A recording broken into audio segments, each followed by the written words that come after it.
escrita en un artículo del periódico Patria. Las ideas de Martí son visionarias, pues reflejan lo acontecido este miércoles en el Capitolio estadounidense. En el tuit puede leerse la frase de Martí, cito: "Pero no augura, sino certifica, el que observa cómo en los Estados Unidos, en vez de apretarse las causas de unión, se aflojan, en vez de resolverse los problemas de la humanidad, se reproducen". Los casi 15 años que vivió Martí en Estados Unidos le permitieron conocer particularidades de la política en ese país. Sus palabras sobre este tema, abordadas en el artículo La verdad sobre Estados Unidos, conservan hoy plena vigencia. El Congreso de Estados Unidos certificó la madrugada de este jueves la elección del demócrata Joe Biden como el presidente 46 del país en un entorno marcado por el toque de queda de 12 horas dirigido a frenar protestas de seguidores del actual mandatario Donald Trump. La ceremonia fue retomada la noche del miércoles y hasta la madrugada de este jueves, el actual vicepresidente Mike Pence declaró a Joe Biden del estado de Delaware ganador de las elecciones del 3 de noviembre con 306 votos frente a los 232 recibidos por Donald Trump. La ceremonia de conteo de votos se vio interrumpida a la víspera debido a acciones de manifestantes afines a Trump, los cuales irrumpieron en el Capitolio, obligando a detener el escrutinio y a evacuar el edificio. El alto funcionario que presidió la reunión conjunta de las dos cámaras del Congreso también anunció que la senadora demócrata Kamala Harris del estado de California se convertirá en la próxima vicepresidenta. Pese al fatal desenlace que muestran las imágenes difundidas en redes sociales y los hechos de vandalismo contra oficinas de legisladores, el gobernante se niega a condenar los hechos. Y al menos 4 personas muertas, numerosos agentes de policía heridos, incluso gravemente, y medio centenar de arrestos es el saldo de lo ocurrido este miércoles en el Congreso de Estados Unidos. La turba seguidora de Trump llegó hasta allí después de haber sido animados por el propio presidente a marchar al Capitolio y reclamar la supuesta victoria robada en las urnas. Las críticas al mandatario por incitar a la violencia, Diana, han llovido tanto desde los adversarios demócratas como de aliados republicanos. Incluso se habla de un asalto a la democracia. Ahora bien, ¿fue un hecho fortuito, algo que se salió de control, o fue una puesta en escena bien calculada para medir fuerzas? ¿Cuál es el escenario político que sobreviene ahora? Para analizar este tema tenemos ya en el estudio al periodista Jorge Legañoa. Legañoa, adelante. Saludos Diana, Froilán, amigos televidentes. Si me preguntaran ¿cuáles son las noticias más importantes en el marasmo de acontecimientos en Estados Unidos entre ayer y hoy? Les diría primero, sin miedo a equivocarme, que ha sido la victoria de los dos candidatos demócratas a senadores en el estado de Georgia.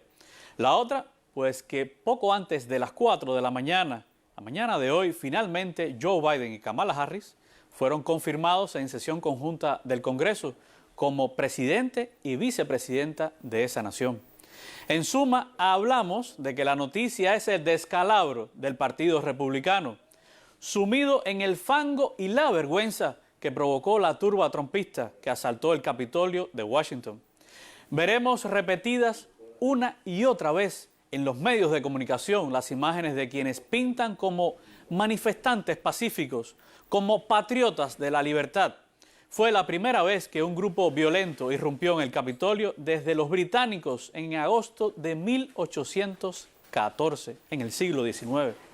Los de ayer no son manifestantes, son delincuentes que intimidaron, saquearon oficinas, son terroristas de la política, fundamentalistas de derecha. Algunos han sido arrestados, pero los verdaderos responsables aún no. Uno de ellos, el presidente Donald Trump.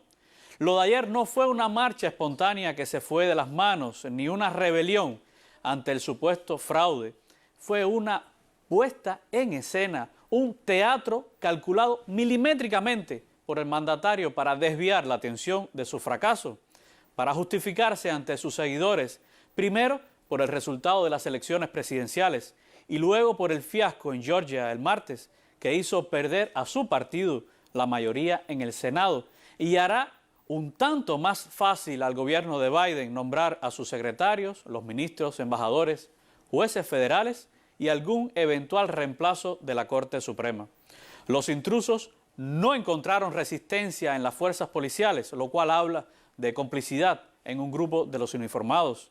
Los gases vinieron después, cuando sobrevino el caos y el miedo en el interior del legislativo estadounidense. Pretendieron que Biden no fuera confirmado y lejos de esto hicieron que el trámite fuera menos escabroso porque la violencia puso a ambos partidos a hablar en la misma línea discursiva de condena. Nada de lo que sucedió se hizo a espaldas de Trump. Tiene las manos manchadas de sangre, no pidió disculpas, jamás lo ha hecho, tampoco se mostrará arrepentido. Lo de ayer fue una demostración de fuerza, de que tiene un capital político y seguidores dispuestos a cualquier locura. No podemos descartar que, peligrosamente, puede haber sido un ensayo para un golpe mayor. Por cierto, medir fuerzas y apoyos y, por tanto, consecuencias. Algunos se han mostrado sorprendidos por lo ocurrido, pero lo cierto es que lo del Congreso ya tuvo un antecedente en Michigan el 1 de mayo pasado, cuando esos mismos radicales, alentados y apoyados por Trump, irrumpieron armados hasta los dientes en el Capitolio de Michigan para reclamar que la gobernadora demócrata levantara las restricciones impuestas por la COVID-19. Pero claro, esto se ha olvidado. Desorden, anarquía, caos. Esa fue la percepción que se buscó.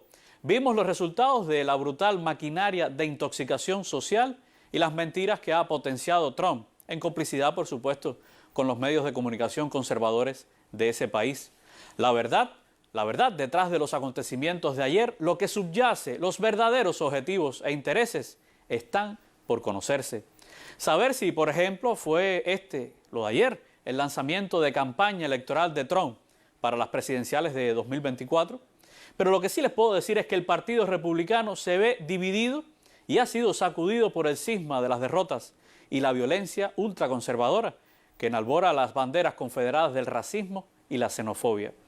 ¿Cree que sobreviene ahora? Pues los numerosos demócratas han pedido otra ronda de juicios políticos o la invocación de la 25ª enmienda de la Constitución para destituir inmediatamente a Trump con el argumento de que cada segundo que conserva los vastos poderes de la presidencia es una amenaza creciente para el orden público y la seguridad nacional.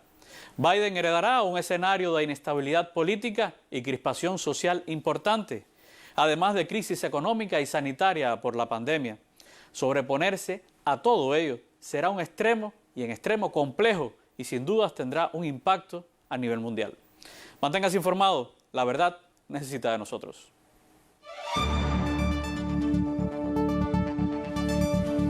Varios medios de prensa estadounidenses han condenado las acciones violentas incitadas por Trump. Más adelante, Irma Shelton nos ofrecerá detalles en el segmento internacional.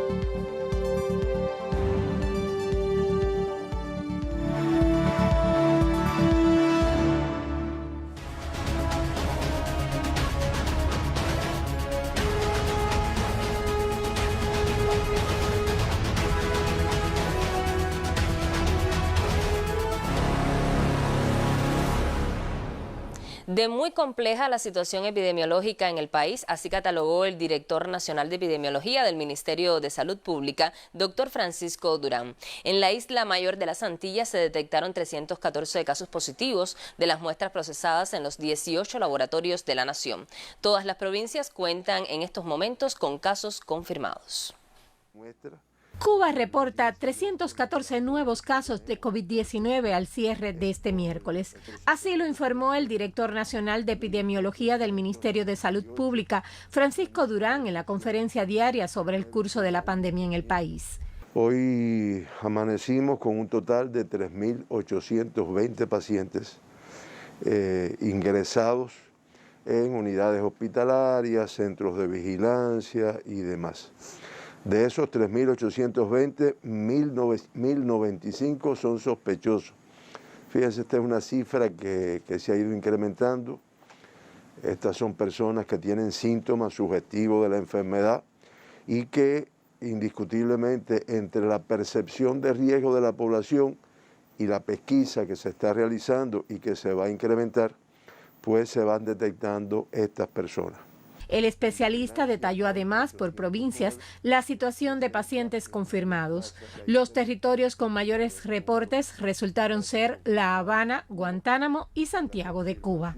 El director nacional de epidemiología explicó que de los casos diagnosticados, 239 son autóctonos, 75 importados, 301 cubanos y 3 extranjeros. Los 75 importados proceden el mayor número de Estados Unidos de Norteamérica, 26, de Haití 13, de Canadá y México 7 de cada uno, de Panamá 6, de España, Polonia y República Dominicana 3 de cada uno, Alemania, Ecuador, Inglaterra, Italia, Perú, Rusia y Suecia 1 cada uno. Fíjense que de los que más aportan es precisamente, o sea, los países que mayor número de casos aportan confirmados al arribo a nuestro país, son los países en los que a partir del día 1 de enero de este año, pues se redujeron el número de vuelos que se están produciendo. Destacó también que 8 pacientes se reportan de críticos, 10 graves y afortunadamente no falleció nadie en el día de ayer. 142 altas médicas muestran de cómo se labora en los centros hospitalarios para atender a los enfermos. Se trabaja fuertemente, se ha visto en las emisoras, en la televisión, los intercambios con los científicos, todo lo que se viene haciendo, las medidas de restricción y sobre todo se ha visto lo que nos falta, donde es decisiva la participación de nuestra población. Realmente no todo lo pueden hacer los organismos, hay una autorresponsabilidad de cada persona con el cumplimiento, que es lo que nos va a permitir, y estoy seguro, nuestro pueblo revolucionario además es capaz de apretarse bien y resolver los problemas que nos pueden estar incidiendo en este número de casos. Y que como vimos ahora, pues es una cifra de casos autóctonos que se ha ido incrementando. En la isla mayor de las Antillas se han incrementado en los últimos días los casos de COVID-19. Es por ello que debemos de continuar cumpliendo con las medidas higiénico-sanitarias para frenar la propagación de la enfermedad. Ebelixe Tamile, Sistema Informativo de la Televisión Cubana. Y a propósito, Guantánamo llegó al pico de casos positivos a la COVID-19 en toda la etapa de la pandemia. Esto complejiza la situación en ese territorio oriental. El Grupo Temporal de Trabajo Provincial analizó las violaciones de los protocolos que han obligado a tomar medidas más drásticas para controlar la expansión del virus y transmitir una mayor tranquilidad a los pobladores. Reforzar las medidas de enfrentamientos a la COVID-19 y ser más severos con quienes violen los protocolos sanitarios en Guantánamo fue la convocatoria de las principales autoridades en la provincia. Si hay un contacto 21, entre domiciliario tiene que haber una multa y tiene que haber un análisis, un proceso judicial. Porque esa es la primera parte, nosotros tenemos que trasladar y tenemos que eliminar en esta etapa desde hoy hasta el futuro. Tenemos que eliminar los contactos intradomiciliarios. ¿Cuáles son las variables que están introduciéndose en el modelo que son decisivas para cambiar? Y sobre esas variables son las que tenemos que trabajar. Definir cuáles son las acciones que vamos a hacer para esa variable. Y tienen que saberlo la federación, tienen que saberlo los CDR. Tras el aumento de enfermos se perciben violaciones con respecto a medios de protección y bioseguridad, así como el tratamiento a casos positivos y contactos directos. El virus continúa extendiéndose a municipios que en una primera etapa no reportaron pacientes confirmados. En los últimos 15 días la cifra supera los 172 pacientes positivos, de ellos 100 autóctonos, con una tasa de incidencia de 32.8 por cada 100.000 habitantes. Los reportes de estos días reflejan 133 pacientes del municipio Guantánamo, territorio con 69 focos activos, incluyendo 2 en el Hospital General Docente Dr. Agustino Neto. En la provincia hay más de 2.559 personas bajo ingreso domiciliario por ser contactos de casos confirmados. Son días difíciles que requieren de mayor responsabilidad, de lo contrario Guantánamo retrocederá a alguna de las fases de recuperación. Giselle Román y Miguel Reyes, Sistema Informativo de la Televisión Cubana. Revisamos ahora otras informaciones. El presidente de la República de Cuba, Miguel Díaz-Canel Bermúdez, destacó la consagración y el compromiso demostrado por los estudiantes y profesores de la Universidad Tecnológica de La Habana, José Antonio Echeverría, la CUJAE, durante casi 10 meses de enfrentamiento a la COVID-19. El mandatario sostuvo un encuentro con jóvenes de ese centro de altos estudios, en el que participaron también el viceprimer ministro, doctor Roberto Morales Ojeda, el titular de Educación Superior, José Ramón Saborido Loidi, y las máximas autoridades de la capital. Como en casi todo el planeta, la llegada de la epidemia de COVID-19 cambió la vida en la mayor de las Antillas. Junto al Sistema Nacional de Salud, miles de cubanos participan en su enfrentamiento. Un papel destacado en este esfuerzo en la capital lo jugaron los estudiantes y profesores de la CUJAE.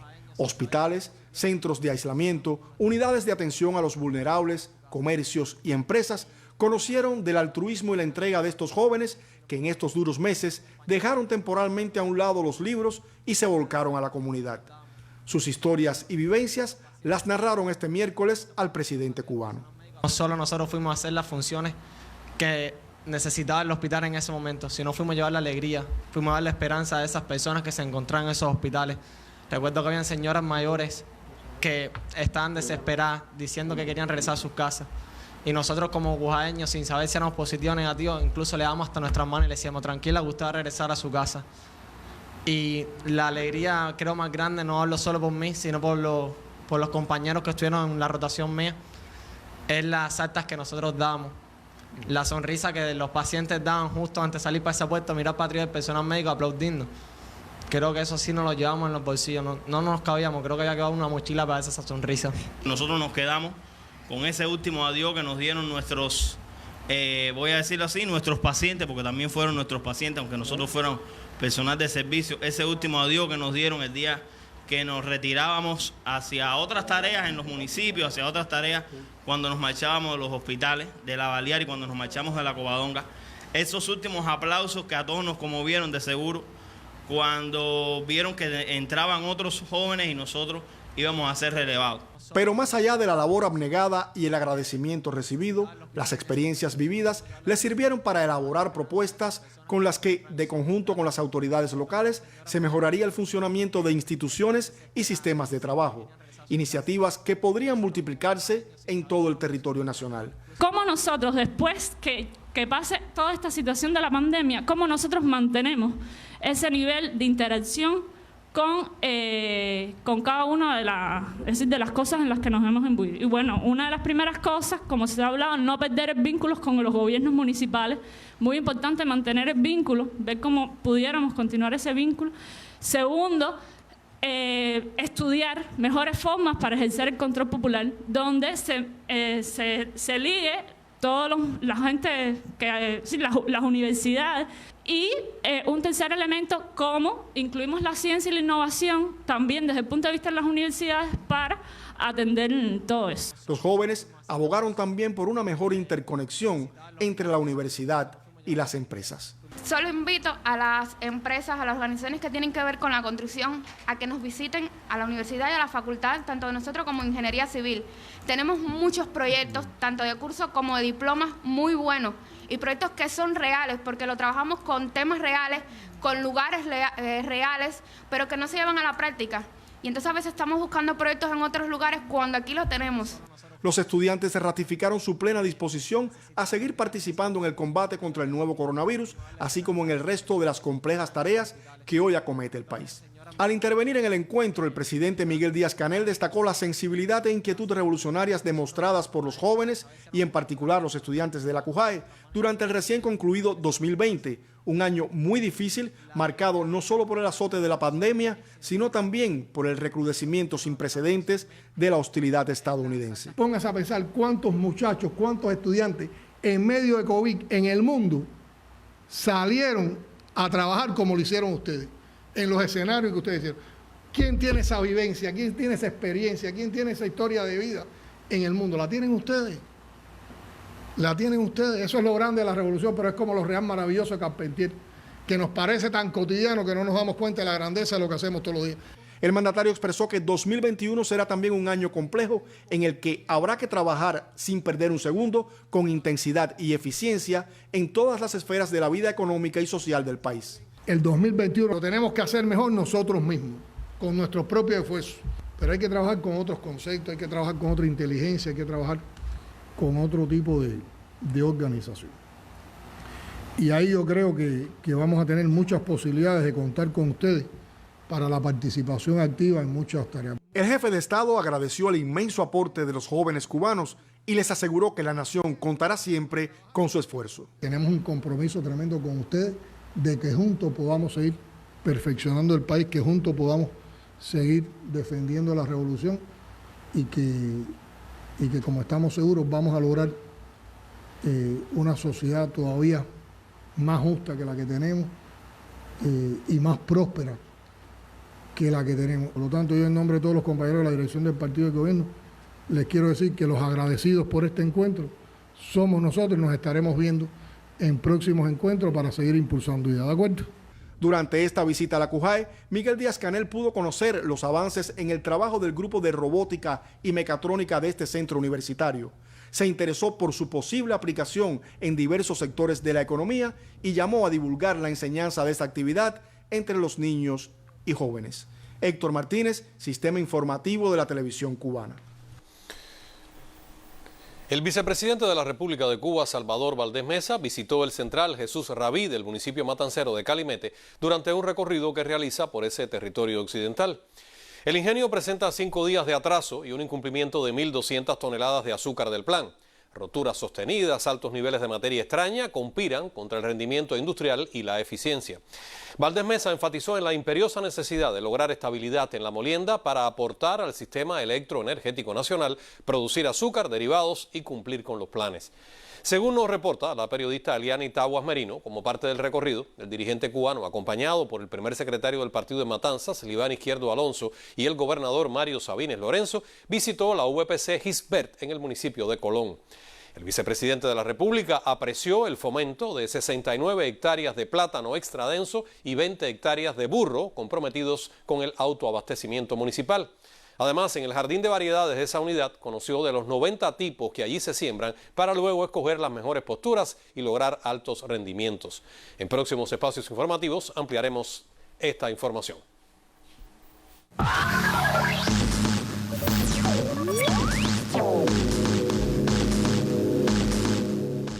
Buenas tardes. Tras los lamentables sucesos ocurridos en la tarde del miércoles en el Capitolio de Washington, D.C., uno de los principales comentaristas de la cadena MSNBC, Joe Scarborough, pidió hoy el arresto por insurrección del presidente estadounidense Donald Trump, su abogado Rudy Giuliani y Donald Trump Jr., hijo del jefe de la Casa Blanca. El presentador condenó en términos severos durante el programa en vivo Morning Joe la respuesta de la policía a los asaltantes del Congreso y cuestionó por qué las fuerzas del orden no impidieron al grupo de partidarios de Trump, predominantemente blancos, ingresar en el edificio legislativo. Por otra parte, el asesor adjunto de Seguridad Nacional de Trump, Matt Pottinger, renunció tras los actos violentos contra el Congreso, informó hoy la agencia Bloomberg. A esa renuncia se han unido otras del círculo más cercano de Trump que buscan ya desmarcarse del actual presidente. La alcaldesa de Washington, Muriel Bowser, extendió durante 15 días más el estado de emergencia pública en la capital hasta después de la investidura del presidente electo Joe Biden, que está prevista, como conocen ya, el 20 de enero. Según el portal digital Axios, altos funcionarios de la Casa Blanca y algunos departamentos federales analizan la posibilidad de aplicarle a Trump la enmienda 25 que establece la incapacitación del presidente por razones de salud física o mental. Este jueves, el jefe de la Casa Blanca reconoció el final de su mandato y dijo que habría una transición ordenada de poder. Y el presidente Trump dice que ahora sí habrá una transición ordenada, aunque está en total desacuerdo con el resultado de las elecciones y que los hechos, según él, lo demuestran. Agregó que aunque esto representa el final del mejor hay que recargar, dijo, primer mandato en la historia presidencial de Estados Unidos, es solo el principio de una lucha para hacer a Estados Unidos grande de nuevo. Su comunicado fue publicado en Twitter por su director de redes sociales, Dan Scavino, después de que su cuenta fuera bloqueada por la red social durante 12 horas. Este jueves, ya lo veían, el jefe de la Casa Blanca reconoció, que el final ya de su mandato y que por supuesto que habría una transición ordenada. Pero mientras tanto, los principales medios de prensa en Estados Unidos condenaron las acciones violentas de grupos incitados por el presidente Trump contra la sede del Congreso. Miren, de acuerdo con el diario The New York Times, lo que se desarrolló ayer en el Capitolio fue un cuadro de violencia y caos que conmocionó a la nación, una de las intrusiones más severas contra el legislativo desde que los británicos lo invadieron durante la guerra de 1812 y lo incendiaron. Por su parte, The Washington Post señaló que la presidencia de Trump termina en una carnicería que prometió poner fin en su toma de posesión en enero de 2017. Entre tanto, la CNN destaca este jueves que el fracaso de las fuerzas del orden en detener a los grupos violentos puso en evidencia las fallas de seguridad en la sede del Capitolio, una de las instalaciones más celosamente custodiadas en la capital estadounidense. La televisora afirma que Estados Unidos enfrenta 13 días de peligro antes de la partida, el 20 de enero, de un comandante en jefe desquiciado que envió a su mafia al Capitolio en un acto de insurrección que rompió una tradición de más de 220 años de transferencias pacíficas del poder. Y NBC News informa que casi 100 congresistas demócratas están apoyando actualmente la destitución de Trump vía impeachment tras la violencia de sus partidarios que dejaron 4 personas muertas. Vamos a cambiar de tema. Vamos a Bolivia. La justicia de ese país solicitará hoy el apoyo de Interpol para extraditar a los exministros de Defensa y Gobernación Fernando López y Arturo Murillo, respectivamente, que están requeridos por la justicia por corrupción y abuso de poder.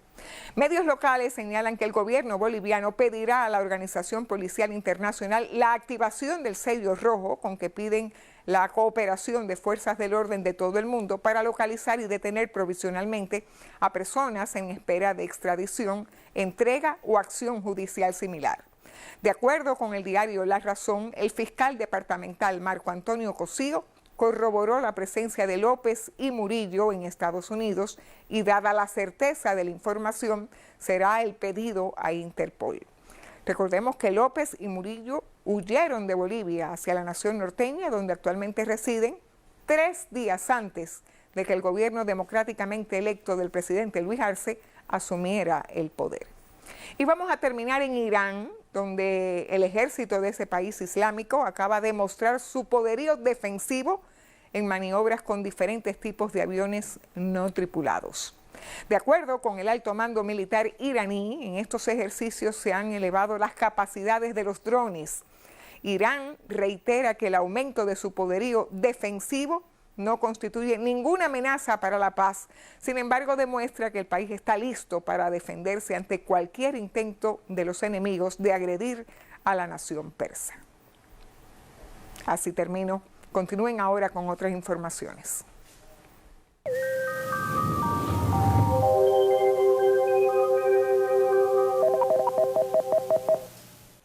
Buenas tardes. Se mantiene sobre Cuba la marcada influencia de las altas presiones acompañada de una masa de aire seca y estable que mantiene muy baja la probabilidad de lluvia. Solo se han registrado aislados chubascos en las últimas 24 horas en las provincias de Camagüey y Holguín relacionados con los restos de un sistema frontal en estado de disipación en su porción sur.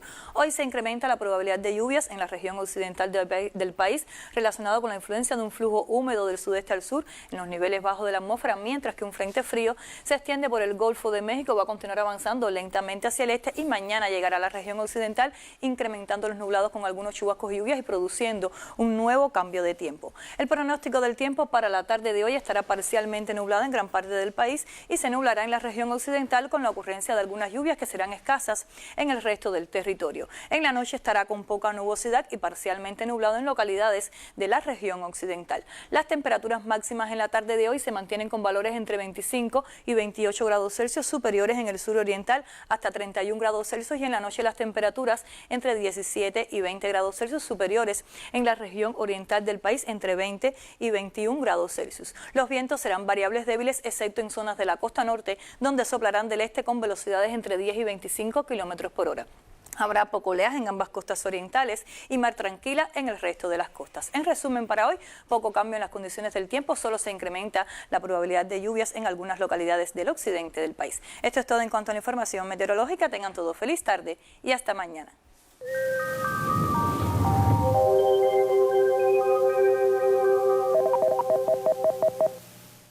Continuamos con otras informaciones. El Cuerpo de Guardabosques de Cuba alerta a toda la población y a las instituciones del país del inicio del periodo menos lluvioso y de mayor peligrosidad para la ocurrencia de incendios forestales. La periodista Gladys Rubio nos amplía.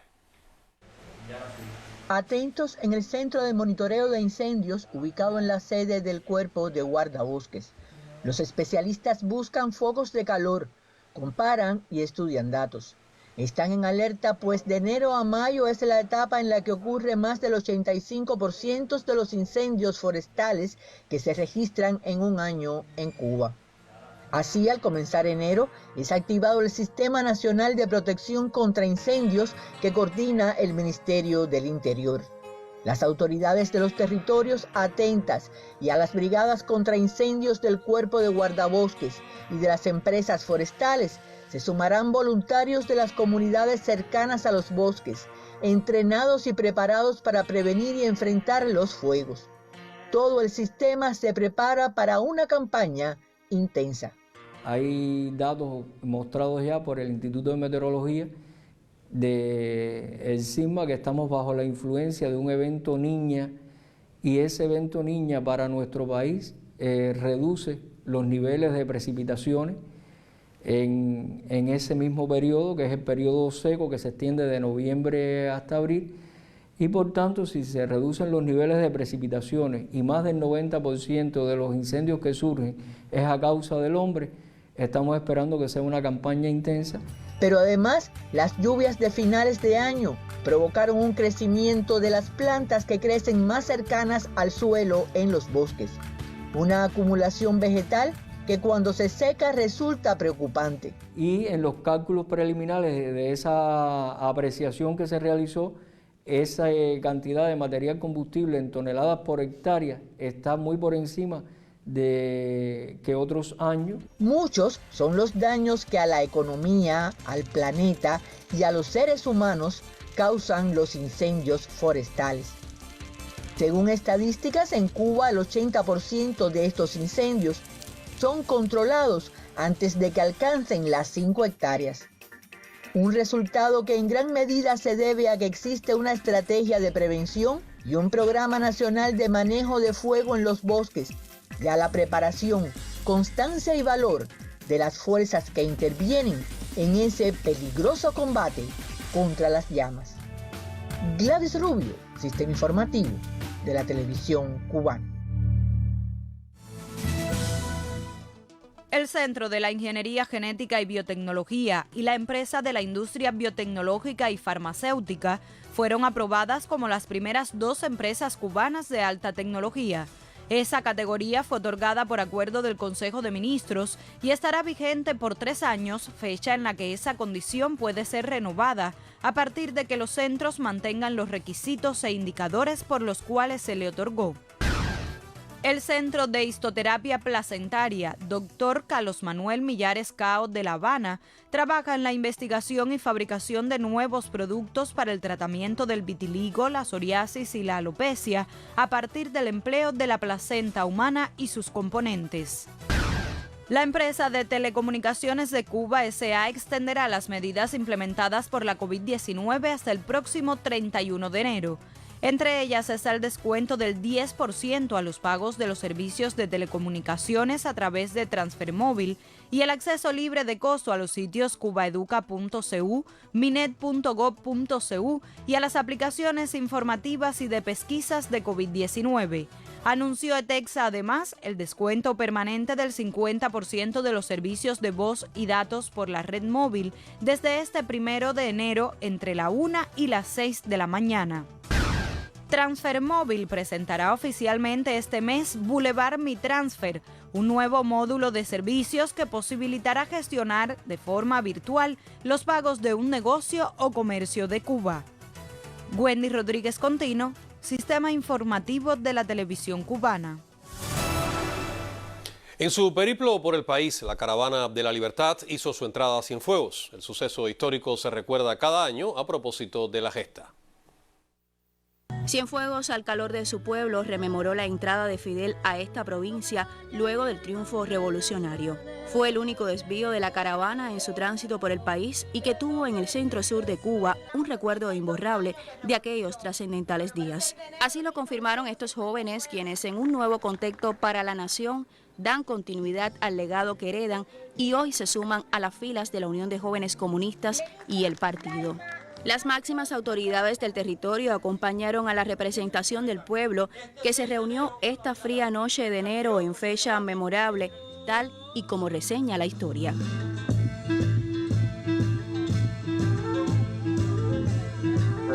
Desde Cienfuegos, Mayelín del Sol, Sistema Informativo de la Televisión Cubana.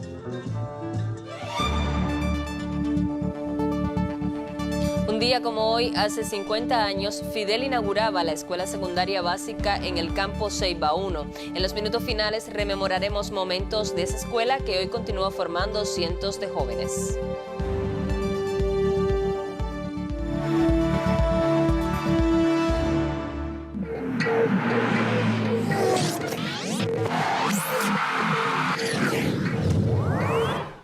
Buenas tardes, bienvenidos a este swing informativo con los deportes. La Serie Nacional de Béisbol aún no define todos los invitados a la fiesta de los playoffs.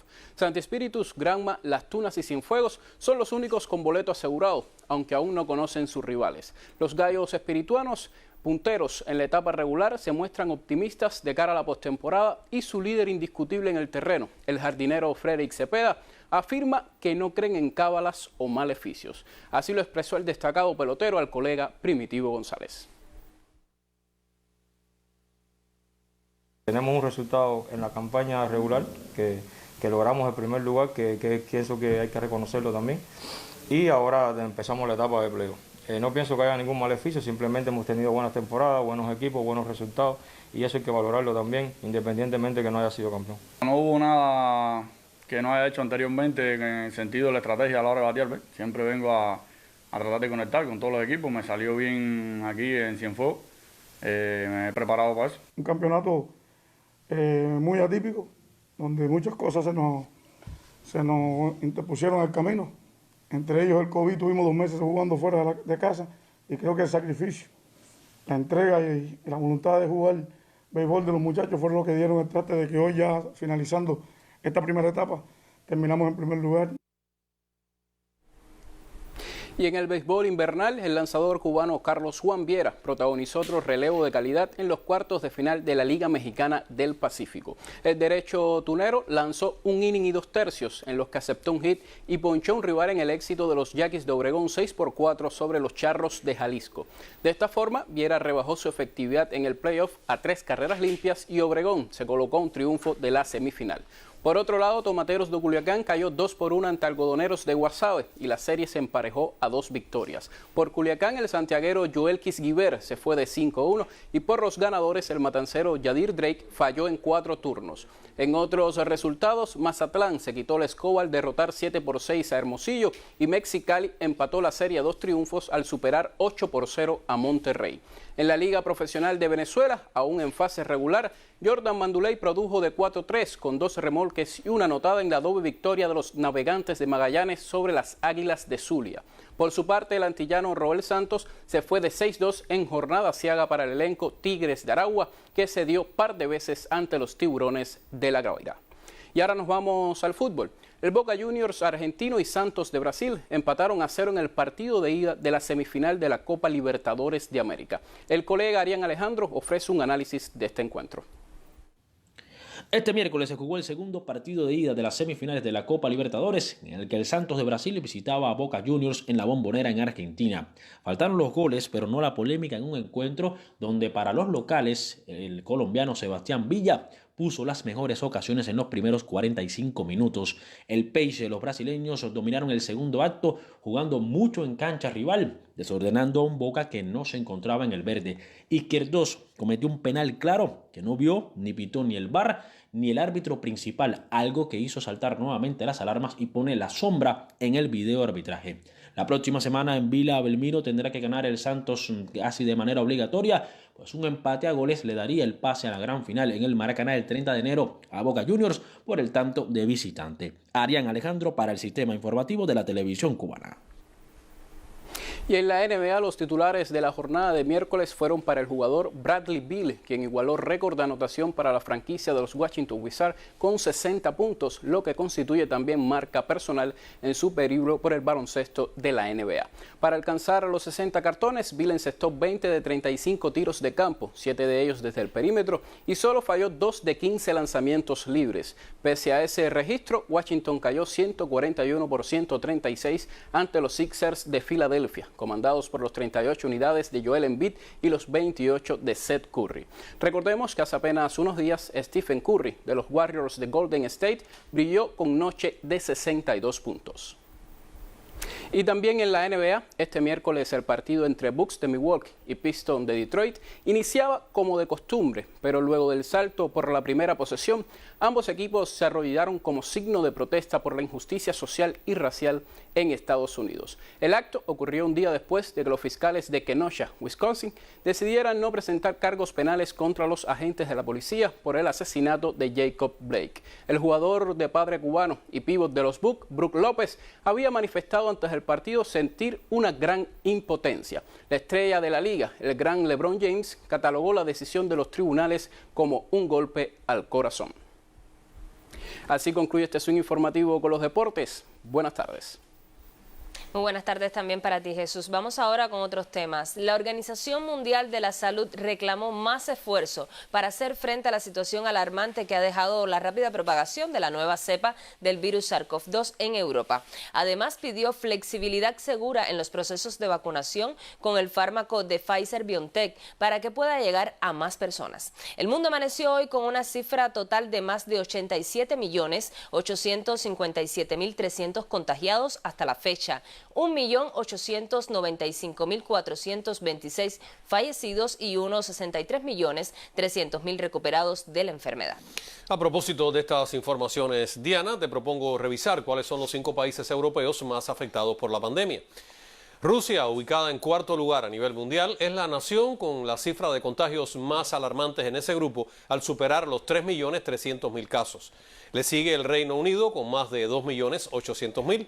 Francia reporta unos 2.700.000, a la vez que Italia, nación que hoy aplica nuevas medidas restrictivas frente a la COVID-19, reporta unos 2.200.000 contagios. España ha informado un total de 982.544 casos, como ven ahí en las estadísticas. Así es, en la región europea, el Reino Unido, donde se detectó recientemente una nueva cepa del virus más contagiosa, es la nación con más fallecidos, al presentar una cifra de 77.346. Le sigue Italia, que acumula más de 76.800, Francia con unos 66.500, Rusia con 60.457 y por último España, que reporta hasta hoy 51.430 decesos por la COVID-19.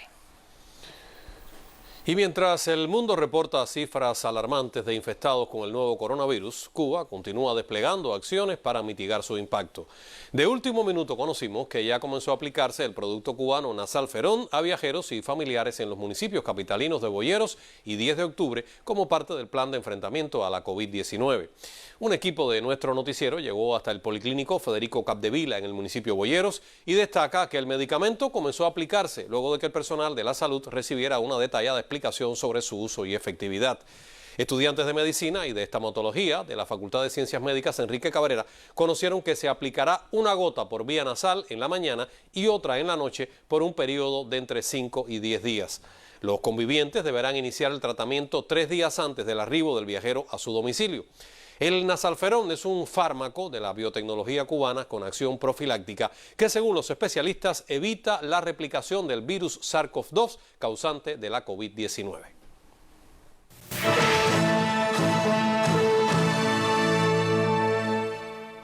Con el ordenamiento monetario en el país, uno de los productos al que aumentaron su precio fue el pan normado. Ante los reiterados problemas con su calidad, los consumidores han mostrado preocupación sobre la no relación entre el nuevo precio y las características del producto. La periodista Maray Suárez pone el tema en análisis tras visitar varias panaderías de la capital. Año tras año, el pan normado, vendido en todas las panaderías pertenecientes a la empresa del pan de la industria alimentaria, ha sido polémico cuando se habla de calidad y gramaje. Este producto, subsidiado por años, también tuvo cambios en su precio de venta como parte del ordenamiento monetario. Pero con este aumento de precios, ¿mejoró su calidad? La subida de precios no guarda proporción, ¿no? Porque de 5 centavos a 1 peso son... Mira este pan como está, ayer estaba como medio crudo aquí. Esto no es fácil, esto ya vale 1 peso. Esto no puede ser. Tiene que ser estable el peso del pan para la población de 80 gramos y 50 gramos para los organismos. Y ya los clientes me están diciendo, oye, ya no es un medio, ya ahora es 1 peso. Nosotros tenemos una fórmula muy deprimida de muchos años que se ha mantenido y que hemos en varias ocasiones reclamado nuestro centro, que es de calidad y tecnología provincial, al ministerio que se evalúe, porque realmente no consigo que el pan sea un pan con una calidad por lo menos buena, porque aceptable sí, pero usted acepta todo lo que sea posible, pero debe tener una calidad un poquitico superior, más ahora como le decía que aumentó el precio.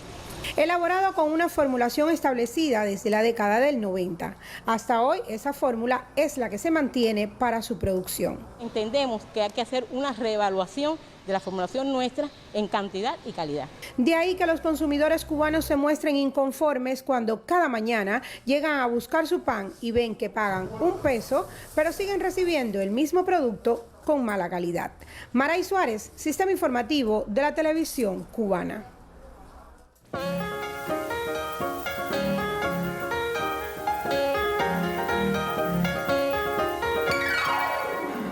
Buenas tardes. Un disco de vinilo con grabaciones del poeta Nicolás Guillén y cartas manuscritas para realizar recitales en Argentina fueron donados a Cuba por el destacado cantante lírico Roberto Britos. Guillén era muy amable, dijo al entregar a la primera secretaria de Asuntos Académicos y de Derechos Humanos de la Embajada Cubana, Magda Arias, el patrimonio que atesoró del autor durante su estancia en Buenos Aires.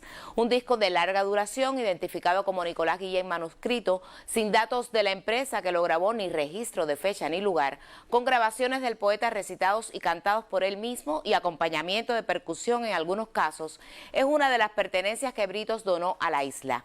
También entregó 11 cartas y copias mecanografiadas en 23 páginas con fecha entre el 14 de agosto de 1958 y el 10 de enero de 1959, de la correspondencia con quien fuera su socio Luis Puján, que hacen referencia a las conversaciones sostenidas con Guillén para representarlo en recitales en Argentina. La cultura comunitaria en Cuba, a pesar de la pandemia, tuvo en el año 2020 una presencia importante en algunas zonas del país. Le invito a ver un resumen que preparó el colega Roilán Pardo. El arte y la literatura encontraron nuevas vías para su producción y circulación en el contexto de la situación epidemiológica mundial a causa del impacto por la COVID-19. La creación no se detuvo y desde el aislamiento social los artistas y especialistas encontraron esos escenarios esenciales. El año 2020 para el Sistema Nacional de Casas de Cultura estuvo determinado por retos y desafíos. La prestación de los servicios institucionales estuvo marcada por el compromiso personal establecido a lo largo y ancho del país por profesores, instructores de arte, gestores de iniciativas y proyectos socioculturales comunitarios, agrupaciones portadoras de tradición y especialistas de manera general, que no renunciaron aún en situación de aislamiento social a que el movimiento de artistas aficionados y la población en general encontrara en la cultura, desde redes sociales y plataformas digitales, el espacio y la oportunidad para el enriquecimiento espiritual, desde talleres u otras modalidades docentes para la formación integral. La labor institucional en este 2020 estuvo marcada por la realización de espacios y encuentros como Cuba Baila Casino por la Victoria, en celebración a un nuevo aniversario del triunfo de la Revolución, la entrega de las becas nacionales de creación literaria La Enorme Hoguera y Sigfredo Álvarez Conesa a asesores y aficionados participantes en los talleres literarios del sistema de casas de cultura, y el Festival de Teatro de Aficionados Olga Alonso del 4 al 8 de marzo de 2020 en la provincia de Santi Espíritus. La realización de la 25ª edición del Concurso Nacional de la Plástica Infantil de Donde Crece la Palma a través de redes sociales y plataformas digitales, bajo el eslogan 25 años dibujando el alma de Martí, convocó la participación de más de 890 trabajos.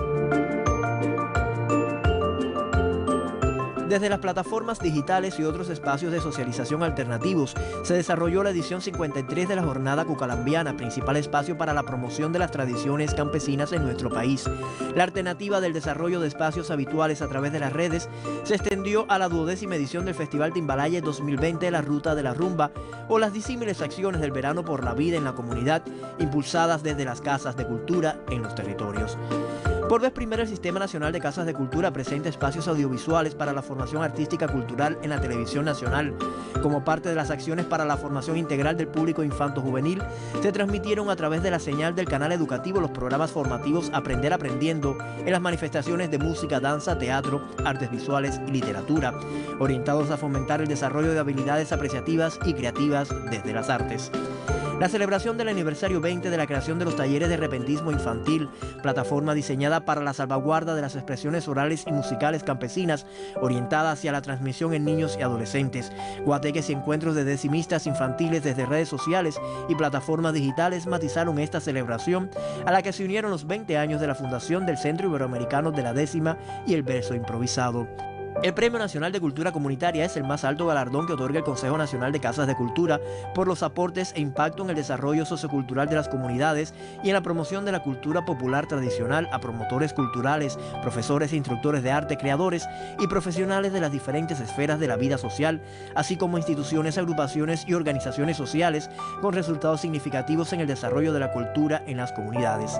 En la edición 2020, los merecedores de tan alto lauro fueron en la categoría de personalidad Alberto Vega Falcón, promotor natural de la cultura campesina, poeta, improvisador y locutor. En la categoría de agrupación e institución, el Cabildo Cunalungo de San Francisco de Asís en la provincia de Villa Clara, y en proyecto el coro infantil Cascabelito de la Casa de Cultura Justo Vega en La Habana y con la luz de los colores de la provincia de Cienfuegos.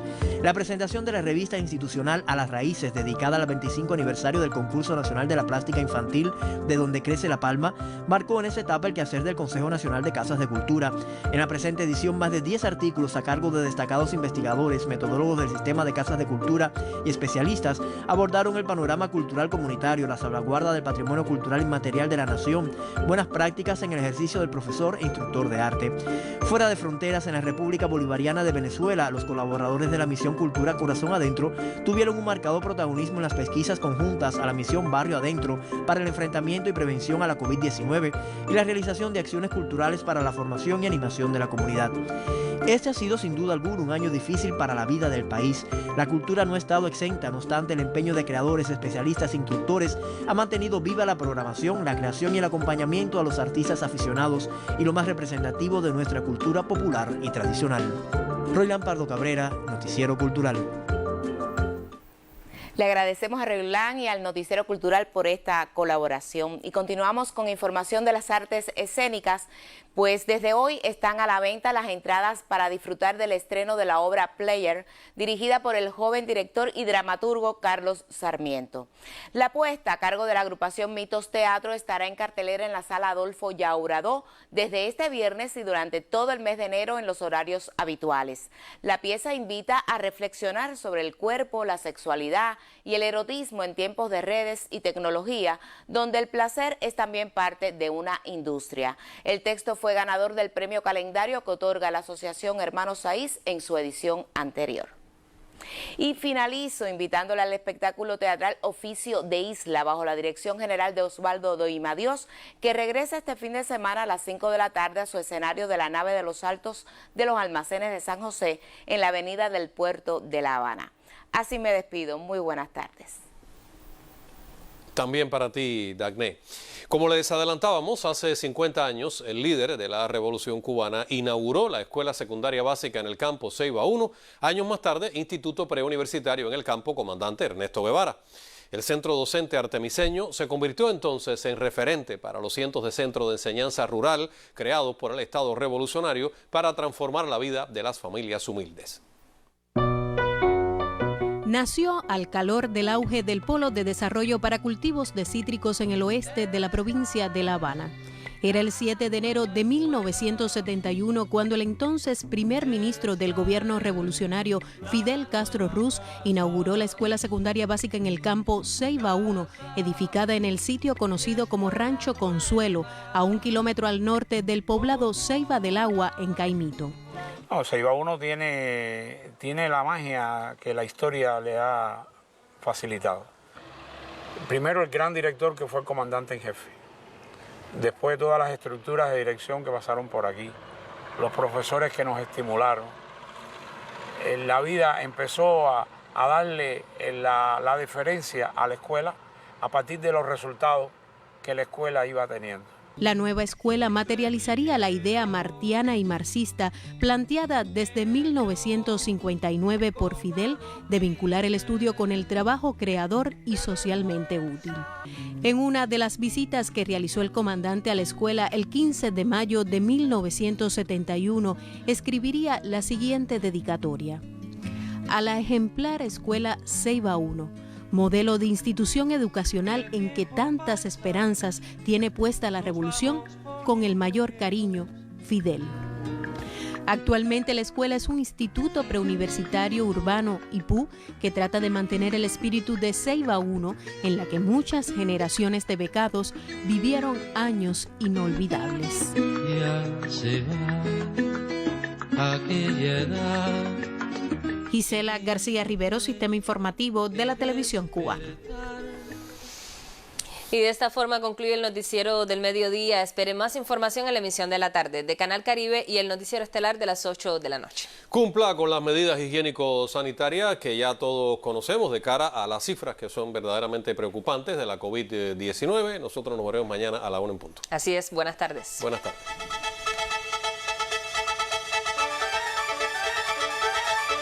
Wow.